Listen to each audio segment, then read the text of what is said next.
pipes were screaming before the people were. That's the part nobody puts in the official report. 2 in the morning, February 15th, 2021, somewhere in a Texas suburb that was built for heat, not cold.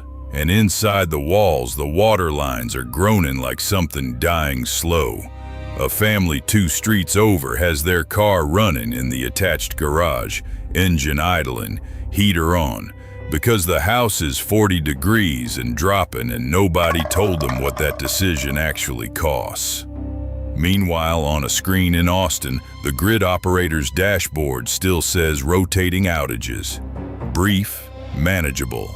A snow day with extra steps. 246 people are officially dead by the time the state finishes counting. Independent researchers looked at excess mortality data afterward and landed closer to 700 in the energy capital of the United States. Let that sit for a second, because the gap between what people expected and what actually happened is the entire story tonight. Here's what the agency called ERCOT told the public. Brief rotating outages, 15 to 45 minutes. Manage your inconvenience accordingly. Here's what actually happened on the ground. Some homes never lost power at all, sitting warm and lit 2 blocks from families who went dark for 4 consecutive days because the rotation software simply failed to rotate.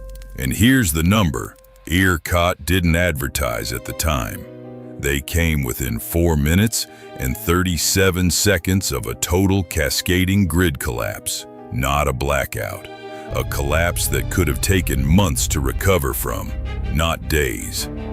4 minutes and 37 seconds between manageable and unrecoverable. And they told the public the calm version. Now look at who lived and who didn't, because the pattern is not random.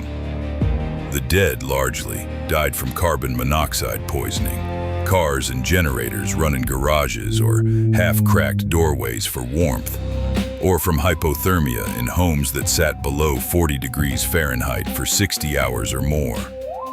The households that walked out clean did 3 boring, specific things. They sealed 1 interior room and abandoned the rest of the house as a loss.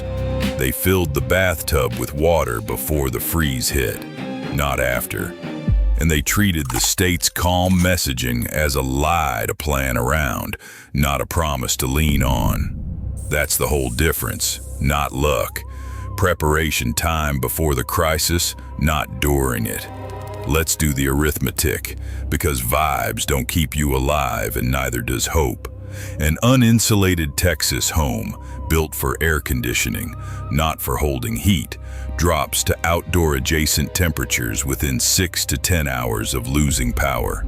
Pipes start rupturing after roughly 6 hours of sustained sub-20 degree Fahrenheit cold, and burst pipes ended up causing more property damage across the state than the freeze itself, cutting clean water to more than 14 million Texans and triggering boil water notices across upward of 1,200 public water systems. 1 full bathtub is roughly 50 gallons, which covers flushing capacity for a family of 4 for 4 to 5 days. 1 gallon of stored drinking water per person per day is the non-negotiable floor, not a suggestion, a floor. And the number that actually killed people, a generator or a car running in an enclosed garage or porch, builds a fatal concentration of carbon monoxide in about 20 minutes. Not overnight, not eventually, 20 minutes. So why did people bring heat sources indoors? Because it was the obviously correct move if you didn't know the second half of the problem. You're freezing, you have a generator or a car, you bring it close, you crack a door for airflow, because that feels like enough. Nobody handed these people a chemistry lesson at 2 in the morning. This isn't a story about carelessness. It's a story about people solving a heat problem with zero visibility into a gas problem, until the death toll made the connection obvious in hindsight. which is the least useful time to learn anything. The second mistake was quieter and arguably worse.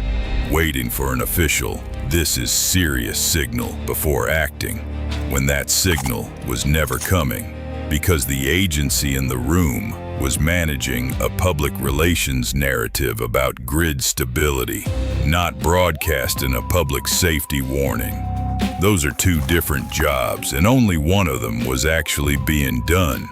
What worked, documented repeatedly across survivor accounts, sealing a single interior room, blocking every gap, layering bodies and blankets, and accepting the rest of the house as unlivable dead weight, filling every basin, tub, and sink with water before the freeze arrived, not scrambling for it once the taps ran dry, shutting off the home's main water valve preemptively before the pipes burst and turned a cold problem into a flooding problem, and keeping physical cash on hand because card networks and ATMs went dark right alongside the power grid, and the neighbor with a truck full of gasoline was not accepting a payment app. If you want the single highest return decision out of all of this, it's this.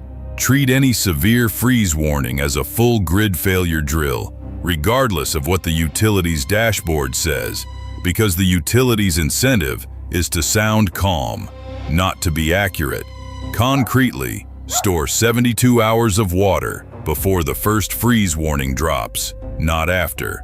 Know exactly where your main water shutoff valve is today, not during the emergency, because fumbling for it at 2 in the morning with a flashlight in your teeth is not a plan.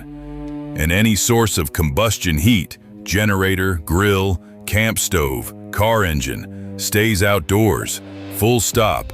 No cracked windows, no half measures, no exceptions you'll regret explaining to a coroner.